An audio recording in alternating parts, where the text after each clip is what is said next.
लोकशाहीचा बुलंद आवाज, रिपब्लिकन वार्ता महाराष्ट्र.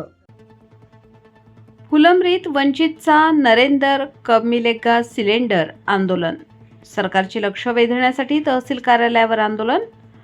फुलंब्री तहसील कार्यालयावर वंचित बहुजन आघाडीच्या वतीने नरेंदर कब मिलेगा सिलेंडर हे आंदोलन करण्यात आलं. राज्यभरात सुरू असलेली गॅस टंचाई, गॅस सिलेंडरच्या कमतरतेमुळे दैनंदिन जीवनावर परिणाम होत आहे. सामान्य नागरिकांची गॅस सिलेंडरकरिता फुलंब्री तालुक्यासह राज्यभरात जनजीवन विस्कळीत झाले आहे. शासनाचे लक्ष वेधण्यासाठी गॅस टंचाई आणि दैनंदिन जीवन, रोजीरोटी, रोजगारावर झालेल्या परिणामाबद्दल सरकारचे लक्ष वेधण्यासाठी तसेच काही दिवसांपूर्वी अकोला येथे वंचित बहुजन आघाडीचे माजी सरपंच शंकरराव शिरसाट यांचे गॅससाठी उन्हात रांगेत उभे राहिल्याने त्यांचा मृत्यू झाला. अमरावती येथे तरुणाचा गॅस सिलेंडर मिळवण्यासाठी दुर्दैवी मृत्यू झाला. गॅस तुटवड्यामुळे छोटे मोठे हॉटेल व्यावसायिकांची उपासमारीची वेळ आली आहे. शासनाने ही कृत्रिम टंचाई थांबवून होत असलेला काळाबाजार थांबवून काळाबाजार करणाऱ्यांवर सक्त कारवाई करण्यात यावी.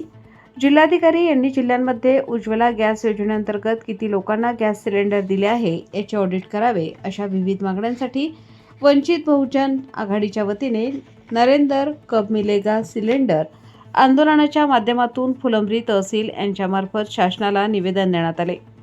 निवेदनावर तालुका अध्यक्ष महेंद्र गडवे, शहराध्यक्ष रंगनाथ उर्फ रंगा भुईगड, पप्पू जाधव, काकासाहेब शिरसाट, ऋषिकेश पगडे, सनी पगडे, आदित्य पगडे, विकास पंडित यांच्यासह मोठ्या प्रमाणात कार्यकर्त्यांच्या स्वाक्षऱ्या आहेत.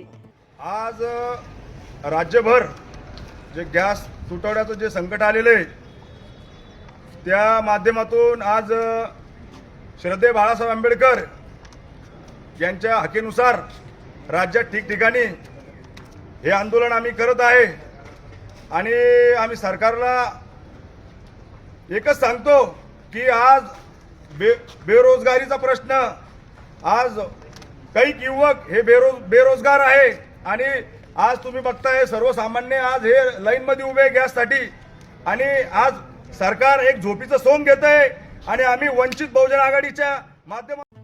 रिपब्लिकन वार्ता Maharashtra वृत्तवाहिनीसाठी Aurangabad Marathwada उपसंपादक Akbar Shah. Subscribe now and press the bell icon. Never miss an update.